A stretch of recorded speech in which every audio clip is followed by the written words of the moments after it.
삼선 개헌 논의가 한창 진행되던 69년 5월 여당인 공화당 국회의원이 주범으로 몰린 대형 간첩단 사건이 전국을 강타한다. 북한의 간첩이 국회의원과 청와대 비서관으로 권력의 핵심부까지 침투하려 했다는 이른바 국회 간첩단 사건. 공화당의 김규남 의원을 비롯해 캠브리지 대학에서 박사급 학위를 받은 박노수 교수가 이 사건으로 사형을 선고받고 형장의 이슬로 사라졌다. 사형을 집행까지 한 이런 어떤 잔인한 처사에 대해서는 규명이 있어야 되겠죠. 그런 의원에서 한다면 찬성이야. 그거 해야지. 예. 그거 해야지. 저희가 이제 당시에 결심해야지. 예. 그 사람들이 아무 죄도 없이 죽었으니까요. 훌륭하신 분들이거든요. 사건이 발생한 지 벌써 37년째. 국회의원, 그것도 집권 여당의 의원이 간첩으로 사형을 당했던 사건에 대해 이제서야 진실을 규명하자는 목소리가 조심스럽게 나오고 있다. 관련자 대부분이 광주와 전남 지역 출신이었던 이 사건의 진실은 과연 무엇일까?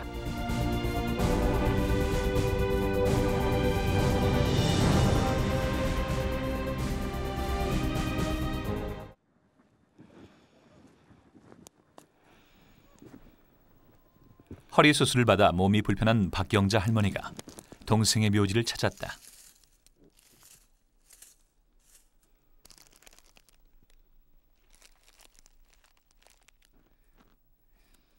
몸이 아파 찾지 못한 2년 사이 동생의 묘지는 곳곳이 패이고 무너져 할머니의 마음을 더욱 아프게 한다.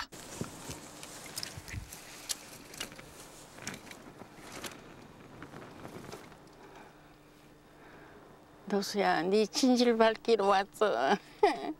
어쩌면 좋겠냐.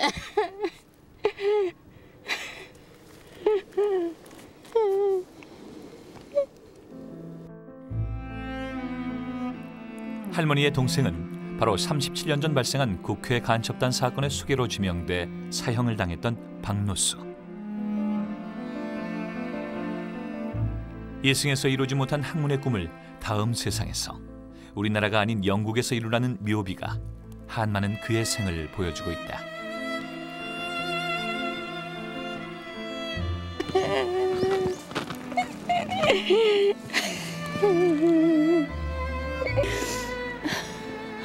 언니, 도수 죽은지도 모르고 돌아갈래. 도수 밑에다 놓고 있는데 이제 노수 일이 잘 밝혀진다요. 그렇게 조금만 기다려주시오. 아이고, 엄마.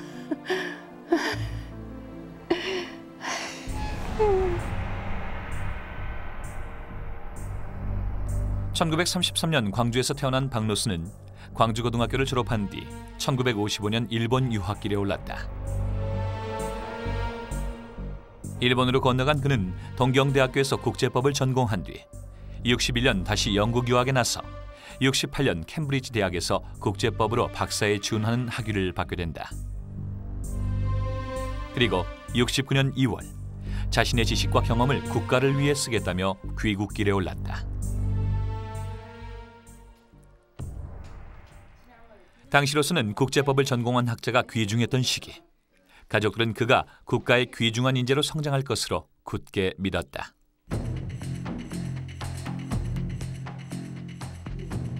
그러나 금이 환영할 줄 알았던 그는 뜻하지 않는 간첩단 사건에 연루됐고 그것으로 가족들과도 이별이었다. 어떻게 돼서 지금도 의심스러운 거죠. 어떻게 돼서 그렇게 오해를 받고 무엇이 거치게 갖고 걸려갖고 그랬는가. 지금도 궁금증이 그것만 풀어졌으면 좋겠어. 삼선 개헌을 위한 정치적 공작이 난무하던 1969년 5월 중앙정보부는 동백림 사건 이후 최대의 간첩단 사건을 발표한다. 60명에 달하고 있는데 특히 바로 국회 간첩단 사건. 놀라움을 자아냈습니다. 주범으로 지목된 사람은 캠브리지 대학 출신의 학자 박노수와 여당 국회의원인 김규남, 이들은 60년대 초반부터 동베를린의 북한 대사관과 평양을 왕래하며 북한 노동당에 가입했고 그 후 북의 지령을 받아 김규남은 국회로 진출했고 박노수는 청와대에 잠입하기 위해 귀국했다는 것이 중앙정보부의 발표 내용이었다. 그렇지만 국회의원 김규남을 제외한 나머지 관련자들은 모두 가명으로 발표됐고 신원도 철저히 비밀에 붙여졌다.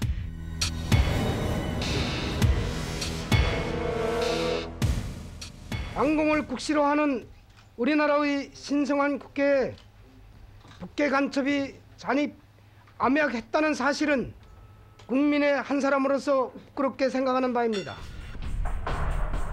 이 사건으로 박노수와 김규남을 비롯해 16명이 구속됐고 60명이 넘는 관련자들이 중앙정보부에 불려가 조사를 받았다. 특히 박노수는 영국 유학 시절 김규남에게 평양을 방문하도록 지령을 내렸고 조카 임민식과 임민식의 친구 김판수, 김신근을 동백님의 북한 대사관으로 보냈다는 이유로 간첩단의 수괴로 지목됐다.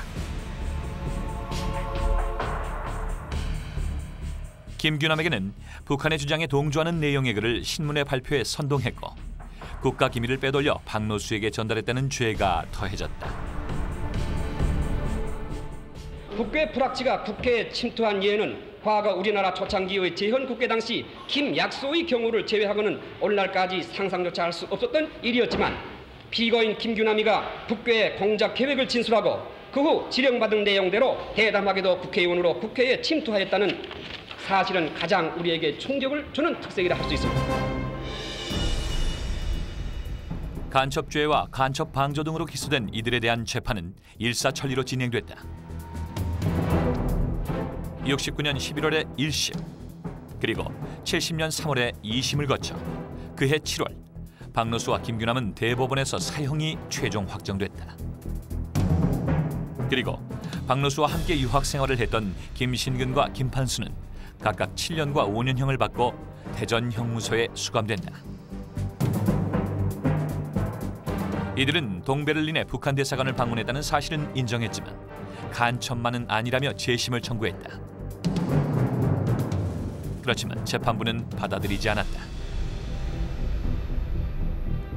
그리고 김규남은 72년 7월 13일에, 박노수는 72년 7월 28일 각각 서대문 형무소에서 형장에 이슬로 사라졌다. 핵심 관련자 두 사람이 모두 사형을 당한 탓일까? 여당 국회의원과 권위 있는 국제법 학자가 간첩단의 수괴로 지목되며 전국을 강타했던 사건은 그 후 빠르게 사람들의 뇌리에서 지워져 갔다.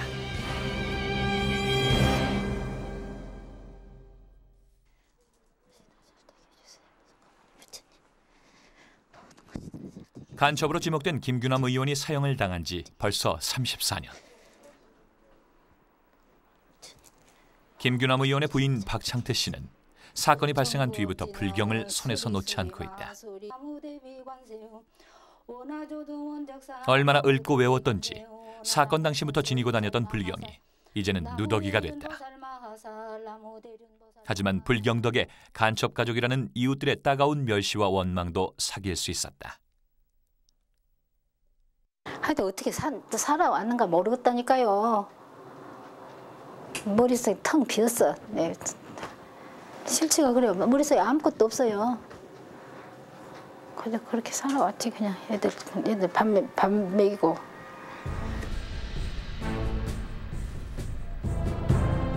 (7대) 국회 전국구 의원으로 진출해 문공위원으로 활동을 했던 김규남 의원. 박노수와 함께 동경대학교에서 국제법을 전공한 그는 정치 활동도 활발하게 전개해 63년 창당위원으로 공화당에 가입한 뒤 67년 김종필의 추천으로 국회의원의 꿈을 이루게 된다. 하지만 금배지를 단 지 채 2년도 되지 못해 정치인의 꿈을 펼쳐보지도 못하고 형장의 이슬로 사라진다.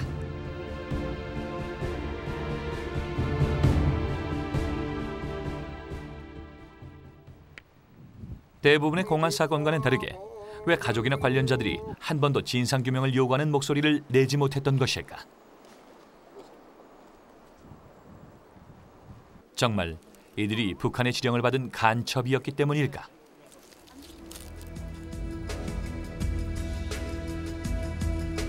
사건의 진실에 접근하기 위해 취재진은 관련자들을 찾아 나섰다.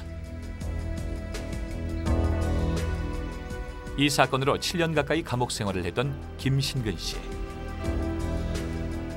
그는 지금 캐나다에 정착해 살고 있다.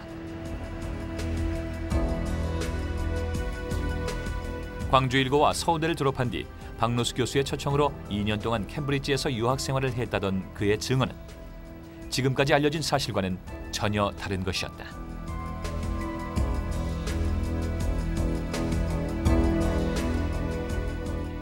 아이고, 지하 조직을 어떻게 알아? 그런 사람이 못 돼. 그런 사람이 아니야. 그런 지령을 받아본 적도 없고 그럴 사람이 아니에요. 이렇게 괘씸하긴 하겠지, 여기서 보면은. 어쨌든 청와대를 침투하려 했으니까. 캠브리지에서 유학을 하던 60년대 초반, 대부분의 유럽 유학생들이 그랬듯이 그도 호기심에 동백님을 한 차례 방문한 적이 있었다. 이런 나라에서는 여기서 사람한테는 분명히. 하지만 그것이 박노수의 어떤 지시를 받거나 북한의 지령을 받은 일은 없다는 것이 그의 증언이다. 이제 우리도 이렇게 이런 거 괜찮냐? 이런 거 읽어도 이제 우리는 몰라서 그러니까 여기는 한국하고 틀리다. 공산주의가 불법이 아니다. 근데 통일의 문제에서는 관심 갖고 관심이 없냐 있다. 우리도 이제 서로 그런 거 이야기하니까 그럼 한번 가서 만나봐라고 이제 그런 거지 뭐 좋다고 가본 거지. 김신근 씨와 함께 영국 유학 생활을 했던 김판수 씨의 증언도 일치한다. 평화통일과 민족 문제만 이야기해도 실정법 위반이 됐던 시절이었지만 민족의 통일 문제를 고민하며 북한 대사관을 방문했다고 한다. 가서 이제 그 우편물이라든가 이런 게 이제 북에서 오는 우편물 이런 게 뭐 우리 외국에 그 이제 거주하고 있는 학생들한테도 이렇게 왔나 봐요. 그때는 이제 저쪽 북에서 그런 걸 읽으면서 이건 뭐 내가 알고 있는 세계하고는 전혀 다른 무언가가 이제 새로운 것이 접하게 된 겁니다. 그래서 좀 이제 많이 충격을 받았죠. 지금까지 알려진 간첩단의 수괴가 박노수라는 사실을 부정하는 관련자들의 증언. 그것은 적어도 박노수와 김규남 두 사람이 북한의 지령을 받아 침투한 간첩은 아니라는 것이었다.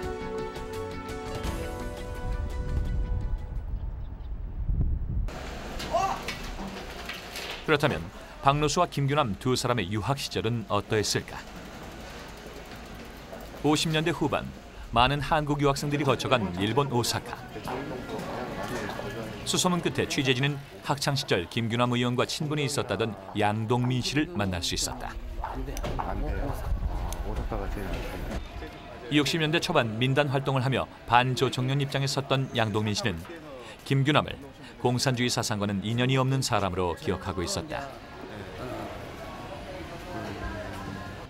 학창 시절부터 국회 진출을 꿈꿔왔다던 김규남은 꿈을 이루기 위해 유학 시절 조총련계 학생이나 좌파 사상 지식인들과의 접촉을 의식적으로 피했었다고 한다. 내가 느끼기로는 상당히 방공적으로 난 느꼈어. 그러니까 우리 입장을 위해서 그렇게 처신을 해줬는가, 본심이 그런가. 그래 나 생각으로는 이분은 장래 한국에서 국회 나갈 사람이다. 그래서 몸조심하고 있다. 난 그렇게 생각을 했죠. 50년대 후반 제1동포 북송 문제가 터져나왔을 때도 김규남은 텔레비전 토론 프로그램에 출연해 민족적인 문제에서 풀어야 한다며 북송에 반대했었다.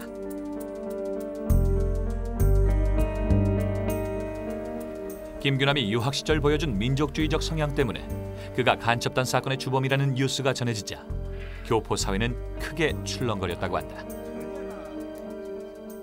박 정권이 정권 유지를 하기 위해서 많은 그 국사범, 특별히 반공법을 이용해 가지고 이제 많은 사람들을 희생시키면서 정권 유지를 해온 것은 명확한 한 일입니다. 근데 그 차원에서 보면은 김규남 선생도 하나의 희생, 거기에서 희생되었다고 볼 수가 있겠죠. 친족들이라든가 친구들이 많은 사람들은 걸리긴 걸리더라도 일본에서 간 사람들처럼 걸리진 않아서. 근데 일본에서 간 사람들은 우선 말이 시원찮아지 안 떠가는 거니까. 거기다가 이제 배경이 적고 힘이 약하고 맨만한 거지. 그가 유학 시절 보여준 민족주의적 성향 때문이었을까? 2년 남짓한 짧은 의정 활동 기간 동안 그는 유독 민족의 교육 문제를 강조했었다. 지금은 국회 도서관에 남겨진 자료에서나 만날 수 있는 그의 활동에서는 민족주의자다운 모습이 곳곳에서 묻어난다. 너무너무 국가관이 뚜렷하고 다만 왜 우리가 이 38선이란 금 하나를 두고 이렇게 양분이 돼서 이래야 되느냐. 언젠가는 우리 국민 통일이 돼야 한다. 그리고 우리가 잘 살 권리가 있다. 왜 우리 국가 민족끼리 총불을 겨누고 이래야 되느냐. 그런 말씀은 자주 하셨어요. 최우진술에서 그런 얘기를 했다고 그래요. 나는 공산주의가 아니다. 좌익도 아니고 나는 대한민국의 사람이다. 난 빨리 말하자면 속된 말로 난 빨갱이가 아닙니다. 이런 얘기를 했다고 그래요.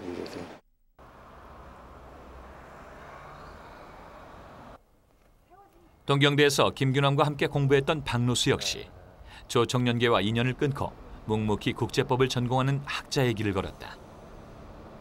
특히 그는 50년대 후반 한일 양국에서 독도 문제가 불거졌을 때 독도에 대한 관심을 갖고 논문을 준비했던 것으로 알려지고 있다.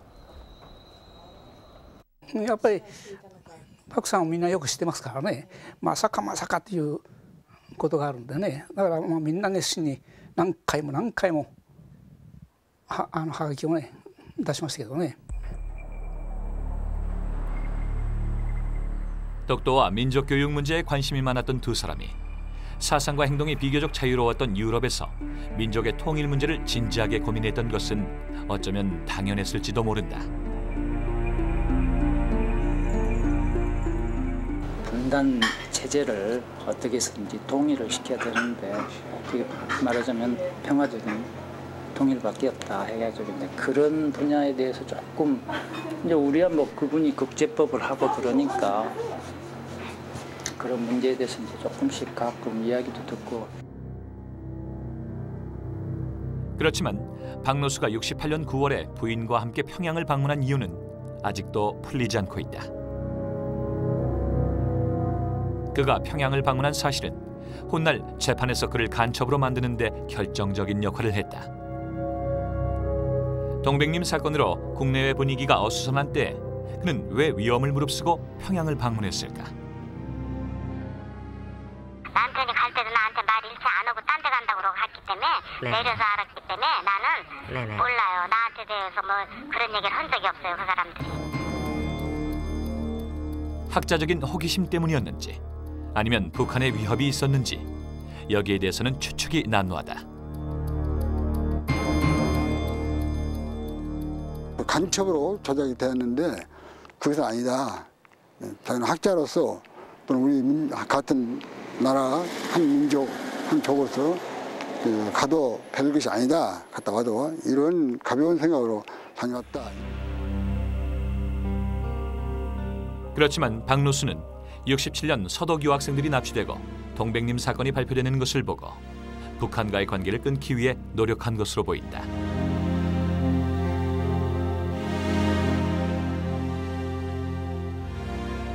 그의 부인은 박노수가 68년 평양을 방문하기 전에 북한과의 관계를 청산하기 위해 캠브리지에 거처를 옮겼고 취직해 귀국하거나 미국 하버드 대학으로 옮기는 문제를 진지하게 고민했었다고 증언하고 있다.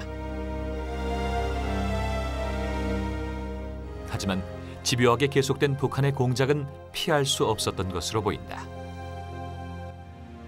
그 사람도 한 번 딱 발목 잡히니까 할 수 없이 따라다닌 거죠. 그게 빠져나가기가 힘든 거죠. 자기가 생명의 위험도 느끼겠죠. 만일에 저거 하려면. 그렇지. 그리고 지금까지 내일을 할 수 있으면 되는데. 한국에 들어와서 취직하려고 그런 건 거기서 그렇게 하라고 안 했는데 자기가 벗어나려고 한 것 같은데 생각에는. 박누수와 김규남이 북한 노동당원이고 남한에 침투한 간첩이었다는 수사와 재판 결과를 뒤집는 관련자들의 잇따른 증언.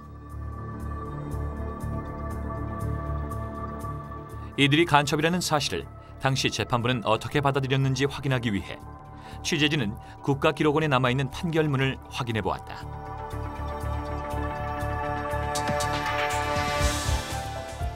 박누수와 김규남 두 사람에게 적용된 죄목은 국가보안법과 반공법상의 간첩과 간첩 방조죄. 하지만 판결문상에 이들이 어떤 간첩 행위를 했는지 구체적으로 나타나 있지는 않았다. 아무랬던 시대는 국제법과 국제관계를 연구하는 학자들이라면 한 번 정도 읽어봤을 서적을 가지고 있는 것도 북의 주장에 동조한 것으로 받아들였다.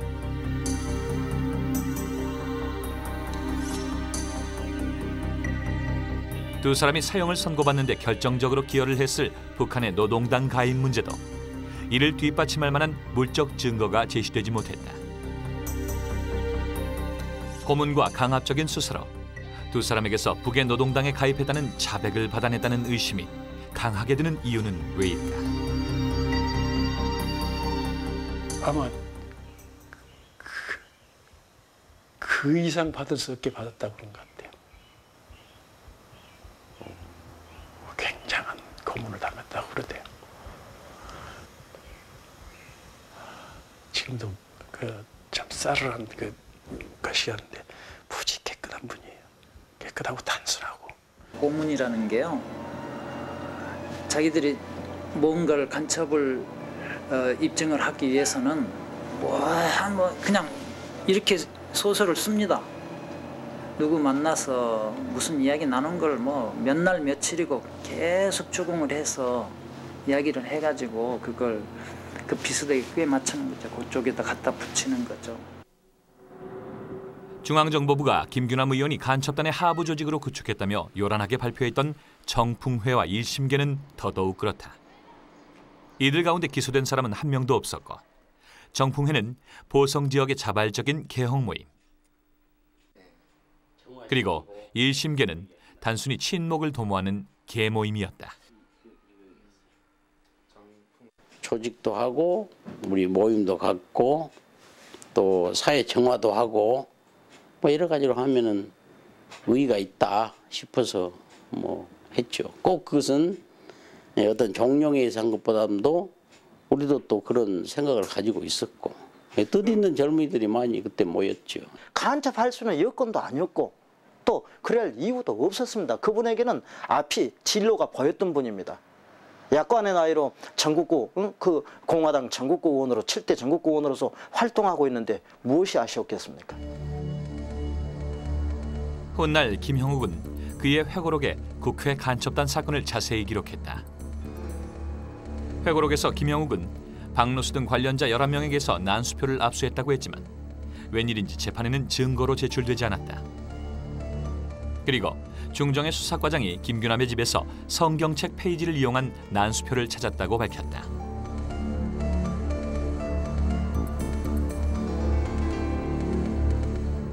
하지만 김형욱의 회고록에 수사과장으로 언급된 이용택 씨는 당시 중정에 없었던 것으로 확인돼 이 부분 역시 거짓일 가능성이 높다.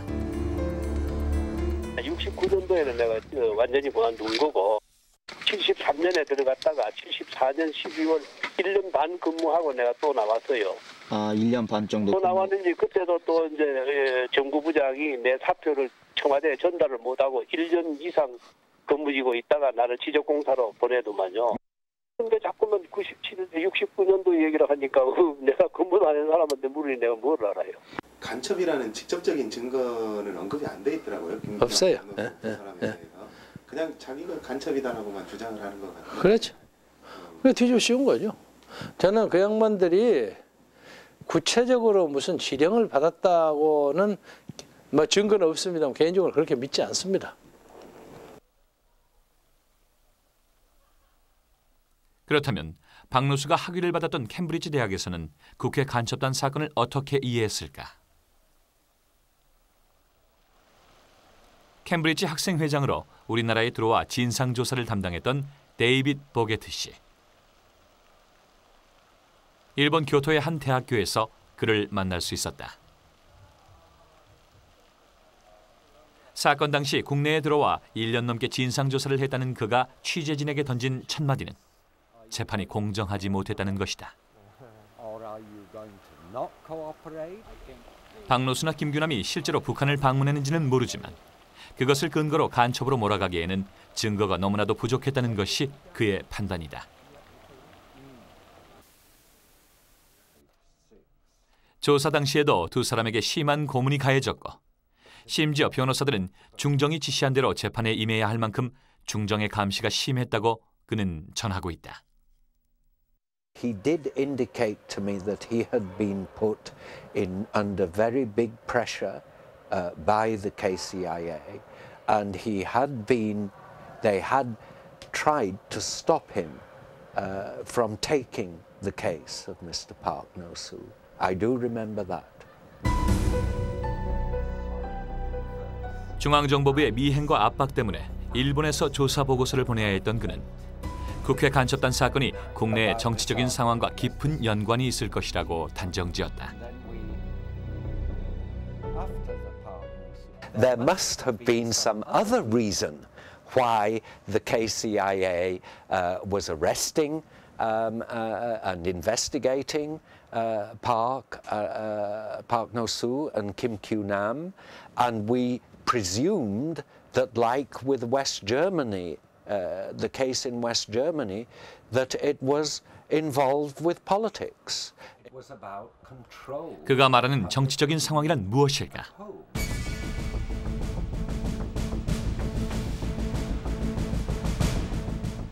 그것은 바로 삼선개헌이다. 69년 초부터 진행되어 온 삼선개헌 논의로 공화당은 김종필을 중심으로 하는 반대파와 삼선개헌 찬성파로 나뉘어 극심한 대립 양상을 보였다. 문교부 장관의 해임한 가결로 이 같은 대립은 극에 달했고 결국 공화당은 5명의 의원들을 제명하기에 이른다. 김종필의 추천을 받아 전국구로 국회에 진출했던 김규남은 이 시기에 삼선개헌 반대파의 중심에 서 있던 김종필의 측근으로 활약을 했다. 내가 그때 이제 공화당에 이제 김종필 의장을 만나러 가면은 김규남이가 늘 의장실에가 있는 거라. JP 사무실에 그 입구에 그래가지고 걔가 그 사람이 좀 떠들고 그래요. 아주 적적인 성격이라.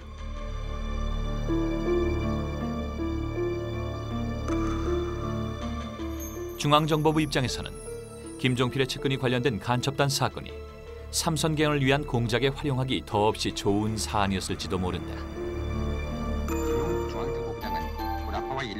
그래서 동백님 사건에서 그랬듯이 정치적 효과를 노리고 사건을 확장시켰을 가능성이 높다. 60명에 달하고 있는데 특히 현재 국회의원 김규남이라는 자가 포함되어 있어 놀라움을 자아냈습니다. 나는 김규남이라는 사람이 그때 삼선개헌 선봉에 나서서 전면에서 싸운 사람은 아니야. 내 기억에. 그러니까 확실히는 모르겠어도 뭐 혹시 자기 말을 안 듣는 사람들한테 본떠를 보이기 위해서 한번 김규남이를 그렇게 제거했다. 이런 견해도 있을 수가 있겠지. 내가. 그런 견해도 있을 수가 있다고 생각해. 이놈들이 우리 대한민국의 16명이나 구속되고 관련자가 60명에 이른다고 중앙정보부는 발표했지만 실제 박노수와 김규남과 연결돼 구속된 사람은 두 사람을 포함해 7명에 불과했다. 전번 사건과는 달리 소독이나 불란서 오지리가 아닌 영국이었다는 국회 간첩단 사건이 발표되기 3, 4개월 전에 조사를 받고 모두 석방됐던 제1교포들이 국회 간첩단 사건의 일본 쪽 조직으로 둔갑을 했던 것이다. 어떤 고리로 연결해서 여기까지 왔는 건 그 수사상 그 무슨 것도 모르겠고 저는 알 수도 없는 거고 우리에게 알려준 바도 없고 또 재판하는 과정에서 그런 걸 뭐 좀 물어본 적도 없고 변호사를 통해 가지고 들어본 적도 없고 한 사건이지만은 있기 때문에 뭐 알 수도 없고. 그럼 박노수 김규남 씨는 모르셨죠? 전혀 몰라요. 일면식도 예. 서로의 얼굴도 이름도 전혀 모른 채 법정에서 만나야 했던 두 간첩단 조직. 전혀 다른 사안이었지만 같은 사건으로 취급되며 발표와 재판도 동시에 진행됐다. 이 나머지 한 25, 6명은 아무 우리하고 관계도 없고 그 전에 한 번씩 다 정부에서 조사받고 방면되었다가 우리 사건 때 다시 잡으다 이렇게 넣은 사람이 재판받을 때 보니까 이런 사람들도 같이 연루해서 같은 건이다 해서 그러니까 그 사람들 변호사들이 이거 분리해서 심사해야지 안 된다 이렇게 정부에서 막아보니까 그 말도 못 내버린 거예요. 그 때문이었을까? 이 사건을 정점으로 공화당 내부에서는 삼선 개헌에 반대하는 목소리가 사라졌다. 그리고 김종필은 간첩단 수사가 한창 진행되고 있을 69년 4월 삼선 개헌에 찬성하는 입장을 처음으로 밝히는 묘한 입장을 취하게 된다. 간첩으로 몰리게 되면 종필이가 손 떼지. 자기가 관여하다는 자기는 불리게 올까 봐. 그게 우리 정치야. 우리 정치가 그랬어. 간첩으로 몰린 사람 도와주다가 어떤 불이익을 당할지 모르는데 그 도와주려는 사람은 바보 같은 사람이야. 대한민국에서. 대한민국이 그런 나라야. 권력의 암투인데 누가 거기서 앉아서 뭐 저희끼리 죽이고 살리는데 제3자가 살려라 죽이라 할 그 사람이 없지. 냉혹한 시대사에서 우리 같은 사람은 그 뭐 하나님이 창조하신 인간의 생명을 존엄성이 있는데 사형은 너무 심하지 않느냐. 모든 열쇠를 쥐고 있을 김종필 전 총리에게 몇 차례에 걸쳐 인터뷰를 요청했지만 돌아오는 대답은 과거사 문제에 일체 인터뷰를 응해줄 수 없다는 말뿐이었다. 정계 은퇴한 이후에 지난 일에 대해서는 일체 언론과의 그 무슨 뭐 대면이든 대담이든 본인이 안 하기로 했고 또 그때 당시는 69년 당시에는 총재님도 그 중앙정보부에서 오히려 핍박을 받고 줄 그때 당시이기 때문에 그 사건에 대해서는 아는 바도 없고. 서울 서초동의 외교사료관. 동백님 사건 자료와 함께 국회 간첩단에 관한 외교 문서가 올 초 공개됐다. A4 용지 400페이지 분량의 마이크로필름에는 당시 활발하게 전개된 구명운동의 자료가 담겨져 있다. 다카노 교수 등 국제법 학교 회원들이 중심에 선 일본에서는 국회의원 118명을 포함해 3천여 명이 서명한 구명 탄원 서류가 접수됐다. やっぱりその当時正直なところ韓国政府に好感はなかったですね。つまり話が正しければ要するに西ドイツで兄さんだけどもいい職を与えるから政府にねいい職を与えるから帰ってこいと言っていわば日本語で言うとおびき出したわけですからね。だから我々むしろ韓国政府に対してやっぱり当時はいい印象を持ってなかったですね。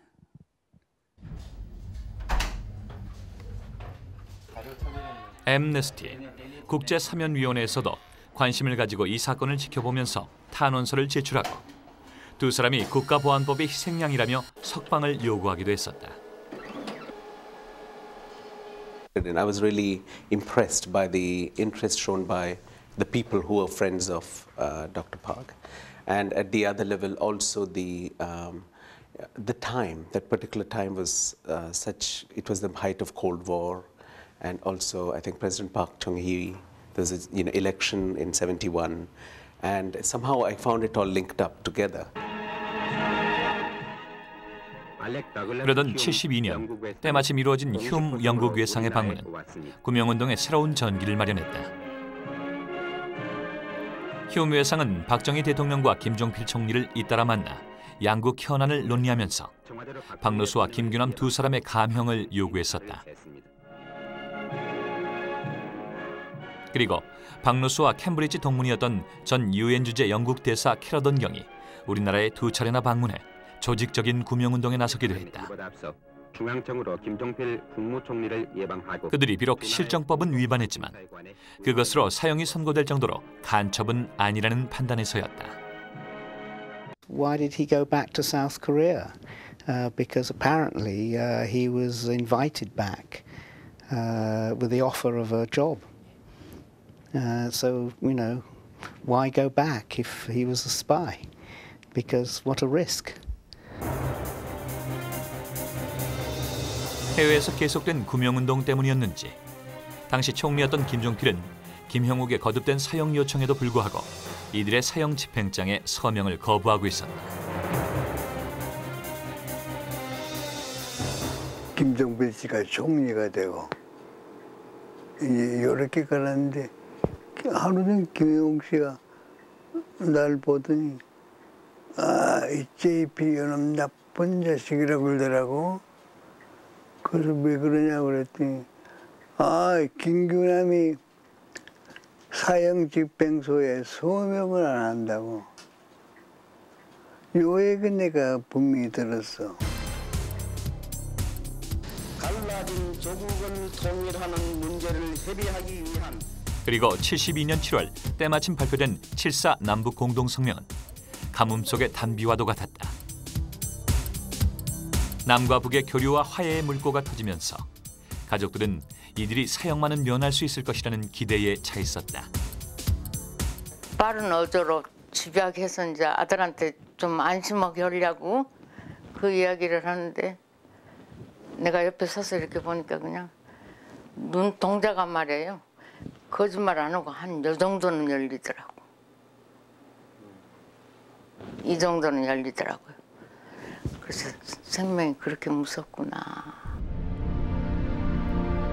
그렇지만 희망도 잠시. 결과는 정반대로 나타난다. 7.4 남북 공동성명이 발표된 직후인 72년 7월 13일에 김균, 그리고 보름 후인 7월 28일에 박노수의 사형이 집행된 것이다. I don't recall exactly all the details, but yes, I thought it might be connected. It was quite surprising declaration at the time. 7.4 남북 공동성명이 이루어지면서 혹시 남북 간에 정치범의 교환이나 석방 또는 이런 문제가 제기될 걸 굉장히 두려워해서 그 사형을 서두른 측면도 있고. 7.4 남북 공동성명으로 남과 북이 한층 가까워진 시기에 왜 사형이 집행돼야 했을까? 혹시 간첩으로 조작됐기 때문에 이들을 빨리 처형시켜야 할 필요가 있지 않았을까? 극형만은 면할 수 있다는 기대와는 달리 왜 이들의 생을 서둘러 마감시켰는지 그 의문은 아직도 풀리지 않고 있다. 김영욱 중앙정보부장의 기자회견에서 국회 간첩단 사건을 취재하면서 취재진은 동백님 사건에 주목하지 않을 수 없었다. 독일이나 폴란드 등지에서 공부하는 우리 유학생과 그곳에 가서 사는 사람들을 평양 영국 유학생들이 동베를린과 평양을 왕래했다는 점에서는 독일 유학생과 지식인들이 관련된 동백님 사건과 얼개가 비슷했기 때문이다. 무려 200여 명이나 되는데 이들은 북한 괴뢰로부터 공작금을 받아 그리고 동백님 사건을 서울대 민비연과 국회 간첩단을 일본 쪽 조직과 연결시켜 사건을 확장시켰던 방법도 똑같았다. 하지만 동백님 2년 뒤에 적발된 국회 간첩단 사건 관련자들은 동백님 사건과는 비교할 수 없는 고통을 겪어야만 했다.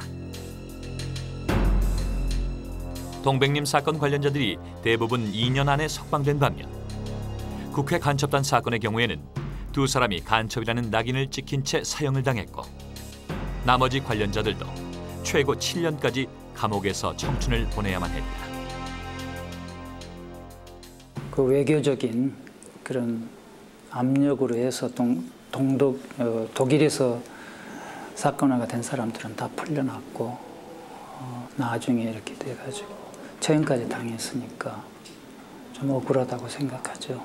같은 내용이고 더구나 그 같은 내용이라고 하는 게 사실은 뭐 대단한 건 아니고.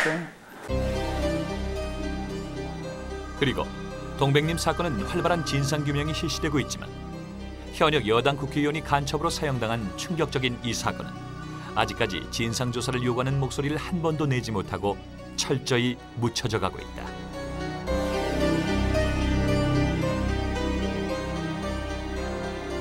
전문성 있는 소장학자와 여당 국회의원까지 지낸 인물이 사형을 당했는데도 이처럼 잊혀지는 이유는 무엇일까? 혹시 있을지도 모를 자료 수집을 위해 올해 초 출범한 진실과 화해를 위한 과거사 정리위원회를 찾았다.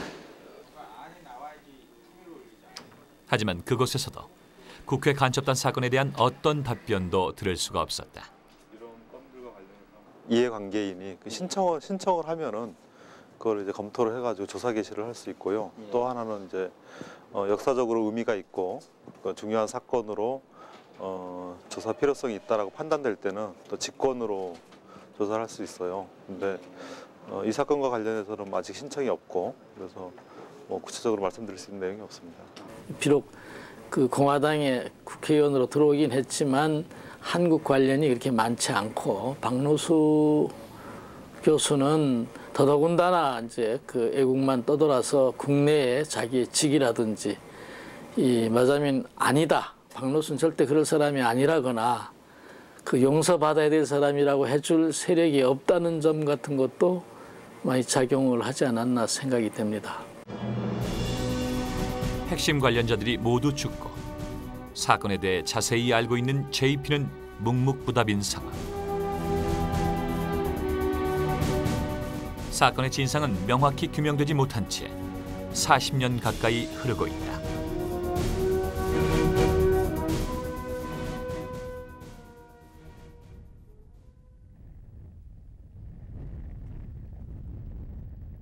덴마크에서 해외 통일 운동을 이끌고 있는 임민식 범민련 사무총장. 외삼촌인 박노수가 국회 간첩단 사건의 주범으로 몰리면서 그는 정치적인 망명을 택할 수밖에 없었다. 덴마크에서 유학을 하던 그가 국회 간첩단 사건과 관련이 있을 것으로 보고 중앙정보부 직원들이 그를 체포하기 위해 찾아왔기 때문이다. 동백님 사건을 지켜왔던 그로서는 정치적 망명은 어쩔 수 없는 선택이었다. 그건 뭐냐면 그때 제 상황이 제 처지가 이 하물레트가 그 독백같이 얘기한 to be or not to be that is my problem. 그런 그때 내 상황이 아마 그러한 상황이 아니었던가. 그래서 그 뒤부터는 굉장히 관심을 두고 이 성에 와서 산책도 하고.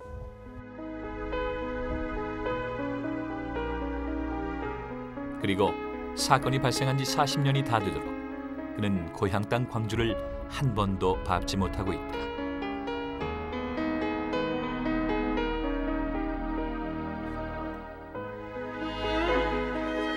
노환과 치매가 겹쳐 몸져 누운 김일남 씨. 이제 생이 얼마 남지 않았다는 것을 예감하고 있지만 억울하게 희생된 동생 김규남 의원을 생각하면 편하게 눈을 감을 수가 없다. 물론 보고도 없지. 다 세상에 사람들이 간첩으로 오라갖고 무슨 간첩이라고.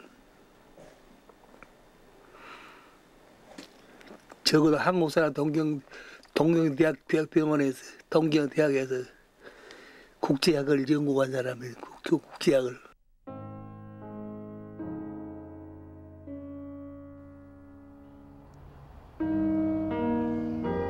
캠브리지 대학교의 법과 대학 피츠 윌리엄 칼리지. 국제법 학자와 대학원생들이 주로 찾는 이 도서관에 박노수의 이름이 선명하게 찍힌 책이 있다.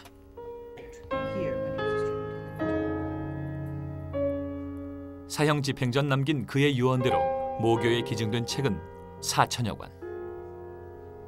영어뿐만 아니라 독일어와 프랑스어로 쓰여진 방대한 책과 학술지는 지금도 국제법을 공부하는 학자들에게 아주 유용한 자료로 활용되고 있다.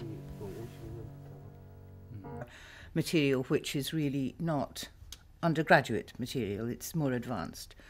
But over the years, I've realised how many people want to come, outside people, from the rest of Cambridge and visitors, how many people find this very useful. So it has proved very useful for people in Cambridge generally.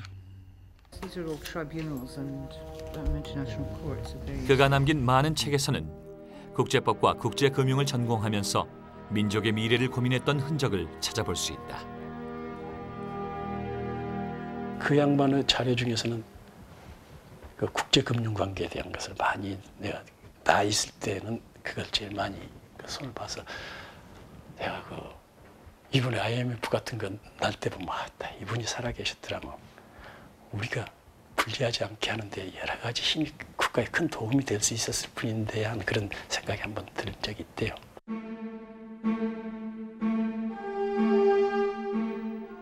그리고 민족주의자다운 면모를 보이며 민족교육을 외쳤던 정치인 김규남. 그가 살아있었다면 우리나라 정치사와 교육은 크게 바뀌었을지도 모른다. 억울하게 수상당했죠. 그런 걸 좀 잘 그런 그 인재인데 정말 좀 잘해서 키워서 그래야죠. 국가를 위해서 정말 이룰 수 있는 그런 참 좋은 인재인데.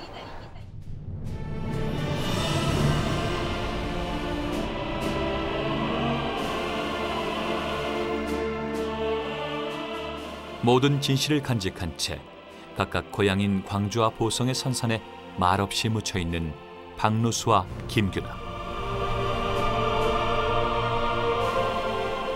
사형당한 지 34년이라는 세월이 흘렀지만 역사는 여전히 간첩이라는 이름으로 이들을 기억하고 있다.